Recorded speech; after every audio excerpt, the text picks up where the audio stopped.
そろそろ時間だな。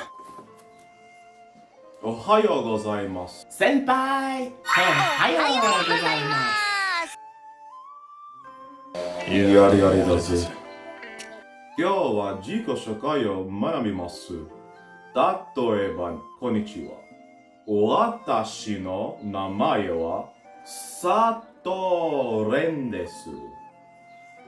今ではあなたの番です。俺が本物のエリストンのロモンだってばよ。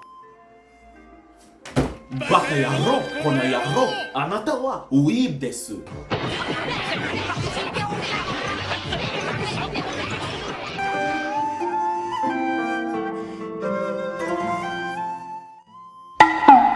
先輩、おはようございます。俺が本物のエリストンのロモンです。だってばよ。バカ野郎、あなたはウィーブです。